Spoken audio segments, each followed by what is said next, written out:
So this is the 5,000 B race, and they'll just be sorting themselves out on the back straight. One of the fastest. We've got Matthew Bowser in there, a bit of a blast from the past, who ran Yes. 14:03 all the way back in 2012. So it'd be interesting. He's not raced much on the track in the last few years. I did look him up on Para 10, think I wonder what Matt Bowser's been up to, but has he come off the start list?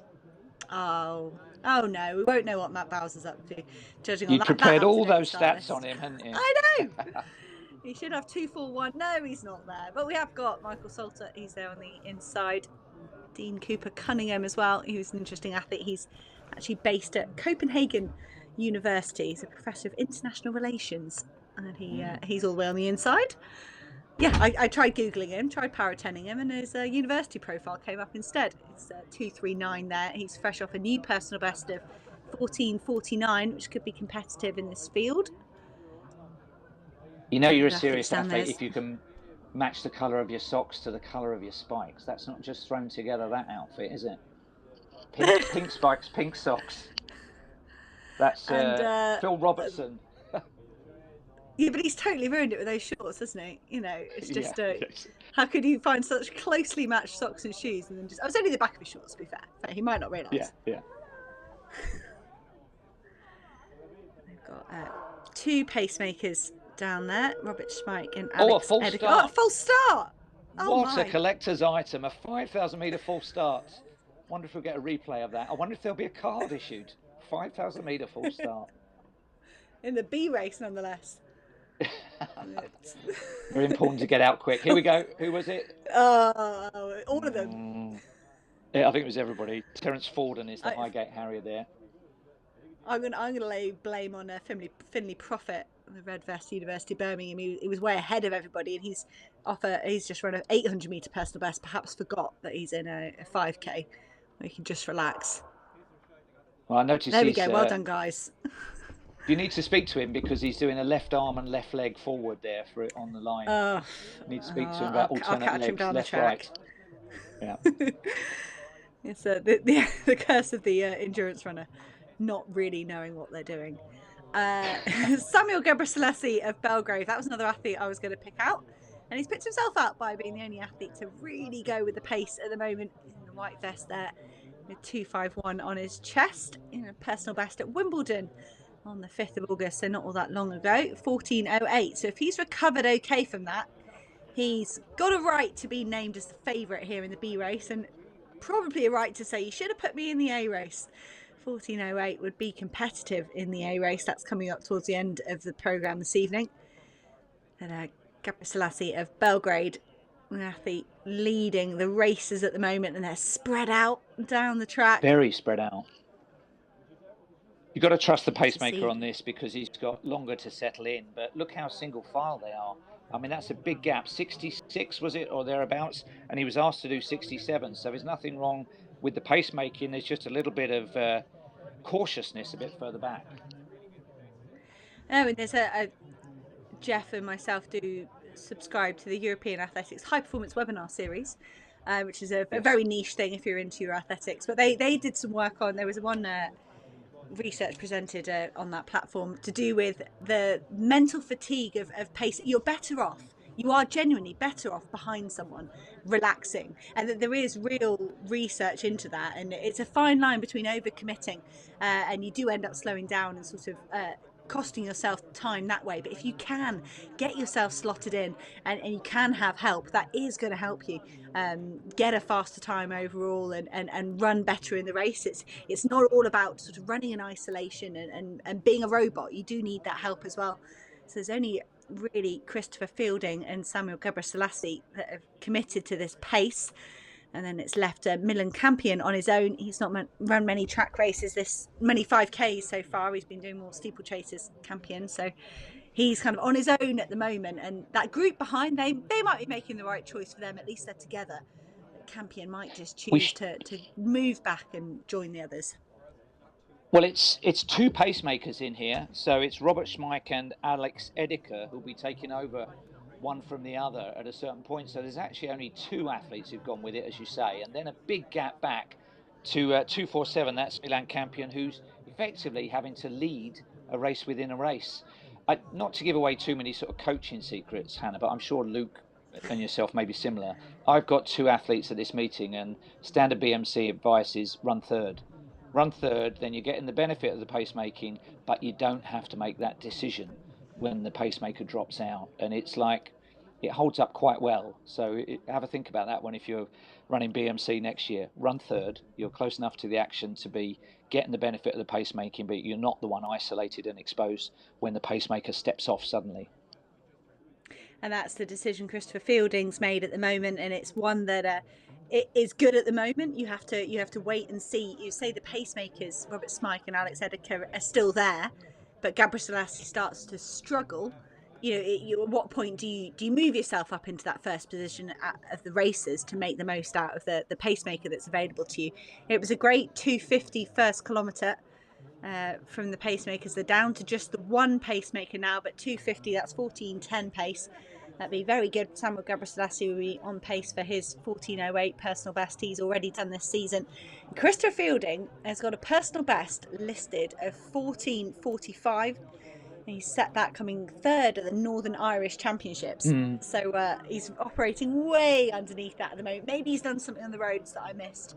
Quite often our athletes nowadays that have done something phenomenal at the podium 5K or a similar road race or Battersea or something like that, and they're actually just here to bring their track time into line with their road time. Well, it's a strange one, this one, isn't it? Because if you just cut out those first 3, it looks like there's a really great 5,000 metres going on behind them. But they must be a little bit anxious that the pacemaker's doing 67s, which is within the compass of quite a large number of them. And yet they're riding about 80 metres back and having to do all their own work. So, to have 2 pacemakers in the 5,000 metres, excellent, real belt and braces job. Well done, Smike, for that opening kilometre and beyond. And well done, Alex Edeker, because he's chugging along there at exactly what was required. And yet, in the end, maybe only 2 athletes will benefit from it because the others are giving away a lot of ground there. Well, as they go through the start line over on the other side, that's going to give us our 2K split for this 5,000 metre B race. So it was 250 for the first kilometre. And hopefully they've kept themselves on pace with that. It still looked like it might have been Million Campion of Notts AC and Oxford University leading the rest of the athletes. There he is. And try and pick out some of the others for you. 246, that's Will Perkin of Thames Valley Harriers. I think we can also see Alex Mill Ingram in there as well. He's in 5th place out of the races in the purple Radley ladies vest, not a Loughborough vest, well, even though he is at Loughborough. And, Meal Ingram, it's a slightly different. You've got the yellow stripe down the side. It's plagued me through all of my school age competitions in Oxfordshire. Oh yes, Oxfordshire, It's not African violet either. It's purple. Nothing as precocious as African violet. No, just plain old reliable Radley ladies. So it looked like Alex Edeker stepped wide there a little bit. Maybe he got clipped. Yeah, maybe I think he's saying done. that's all I've got done. for you. Good effort, though. So we that was very handy. So he's taken them over 2K. I missed the 2K split, so I was too excited talking about Radley ladies. But it's a really good battle going on behind in that group, and maybe they can keep working together and get themselves under 14:30. That would be nice. But now it's about Samuel Gabriel Selassie and Christopher Fielding. Can these two keep themselves well on pace? Fielding's head's rocking about a little bit. I don't know if he's feeling it or whether he's just got a busy upper body action. He's very closely in touch, but his head just dips every few strides. Well, there's a little gap opening up there. Well, and I'm just concerned for Christopher Fielding. If all I've got written down is 14:45, that he's massively overcommitted. I've got maybe we've got time to check whether he's done anything on the roads. I'll have a look, because he must have done faster than 14:45, or perhaps he just thought, if I'm going to drive myself all the way up here to do this race, I'm going to try and run well. I'm going to try and run a personal best. Well, he's not as closely in touch with Gabriel Selassie as he was. He's allowing 3 or 4 meters to open up, and he just needs to stay right on his shoulder to get the full benefit of being dragged to what, as Hannah said, could be a huge new personal best, because there's still 80-90 meters Fair way to go still. I think, what are we into? The 7th lap here? Oh, mate, they are running well. All right. Christopher Fielding, he is just hitting way above anything he's ever done before. He's got a 14:37 on the road, so minor improvement on his 14:45 on the track, but he's still operating at way faster than that here. And this kilometre here, the next couple of kilometres, is always going to hurt for these men. Are they coming up to 3k now, Jeff? Am I getting carried away? This Yes, could be no, 3 it'll be kilometres 3k split through coming the through line now. this time. Yeah. And they really need each other, these two. It's like a bike race where two break away, and goodness me, they've got to work together, even though it's Gebrselassie doing all the spade work at the moment, because that pack could well accelerate over the last 2 kilometres. What did he do there? Well, There was a little 8:30. hand gesture.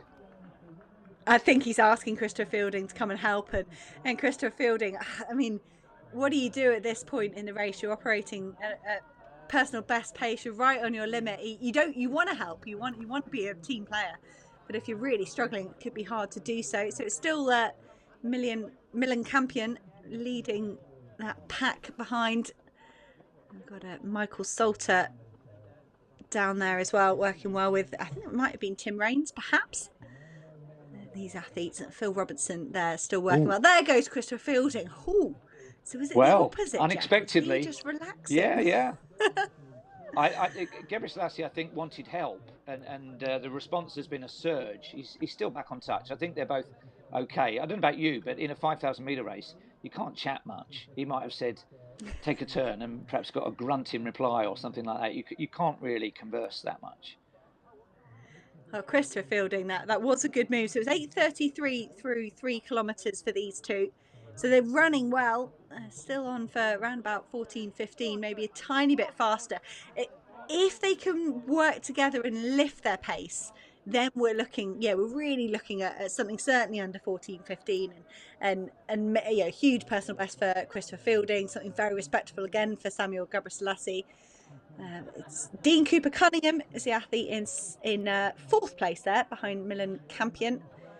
He's recently run that 14:49. He was a professor in Copenhagen that I picked out on the start line, so he's up there. But they're I thought 14:49 in this field is respectable. He's also done sub 4 minutes to the 1500 for the first time recently. But they're kind of letting Milan Campion do all the work in that second group. You can see that green vest of Not AC. It's been tirelessly pushing at the front there.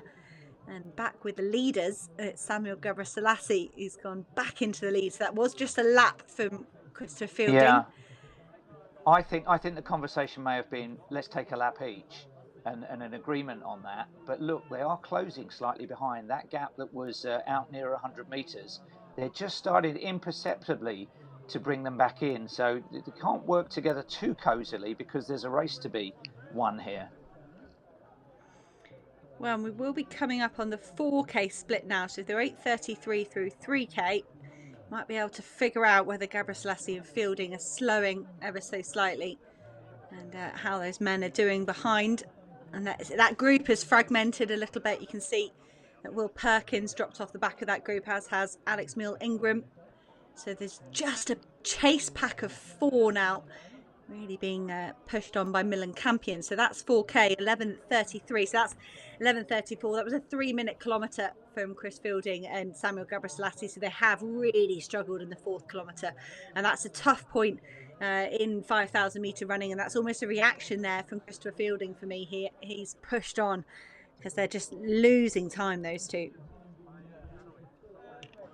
Yeah, I think it's let's do a lap each, but they just need to be aware of what's going on behind them, because if they start to make a race of it in closing them down in the last 1,500 metres or so, it's not an insurmountable gap, especially with 4 working together, all of a comparable standard to the leaders. James Rhodes doing his bit of photography there on the infield. Give him a name check there from Croydon. Always. Very busy in athletics. Well, actually, he's probably already raced 3 times this week. That's why he's not racing. There was a black and white hooped Highgate vest hanging out in that second pack as well. That's Terence Fowden. He's in what is it? So 1, 2, 3, 4, 5th place. Terence Fowden. He's on a 1500 metre PB this season. He was 4th in Bucks at the steeplechase, and this is his first 5,000 in 4 years. So 600 metres to go for pretty much everyone now. But that Highgate vest for me is moving very well into 4th place now, up onto the shoulder of Milan Campion and Samuel Gabriselassie. It was his turn to take a lap. He's pushed here. And has he broken Christopher Fielding? And is Fielding going to get vulnerable from the attack behind Campion and Fowden? Just starting to separate themselves from the leads. City Vest, Jason Hall working well there. And Dean Cooper Cunningham just coming under pressure as Gabriselassie takes the bell. Well, the chase is on for the athletes in third, but Gabriselassie run a really clever race here. He has shared the workload, but he's the friskier one as we go into this final lap. Yeah, Samuel Gabriselassie, we mentioned that personal best 14:08 set just last week. Maybe a bit tired from that still. He went aggressive through the first few kilometres, trying to hold on to 14:10 pace, and then perhaps just eased off for a mile or so in the middle. Maybe a bit of fatigue there, just making him realise he couldn't run personal best on 2 successive weekends, and instead he wanted just to try and win. Gabriselassie has opened up a big gap over Christopher Fielding. Fielding nervously looking behind. He's been tired for so many laps, Fielding. He's really committed to this race. I hope he holds on to 2nd place. But Terence Fowden kicking hard. Samuel Gabriselassie from Belgrave Harriers. He's home and dry. He's all right. Fielding looks like he could be okay as well. 14:25 for Gabriselassie. Fielding likely just outside the 14:30. Absolutely shattered. And Terence Fowden, I think Milan Campion's got a bit of a right to feel hard done by there. He pace made that whole second group, and Terence Fowden desperate finished him, but he hasn't run a 5k for a good few years, so Fowden perhaps not quite familiar with how he could pace it. But the rest of the athletes just coming through, working hard, just using their personal stopwatches to back up the electronic timing and the manual timing done by the officials, just in case. I think there'll be 3 or 4 personal bests in the leading 5 athletes there. So a reward, especially for Fielding, because even though he was into new territory there, that's the only way you improve. You can't fear blowing up. You just got to give it a go. And he was rewarded with one of those personal bests. 2:42. This is Phil Robertson in the colours of Sale Harriers Manchester. And I think that concludes the full lineup of that B race. And that bodes well for what's to come in the longer races, that more than half of the top 8 have got personal bests. Nice pacemaking job by that double-hander of Smike and Edeka as well.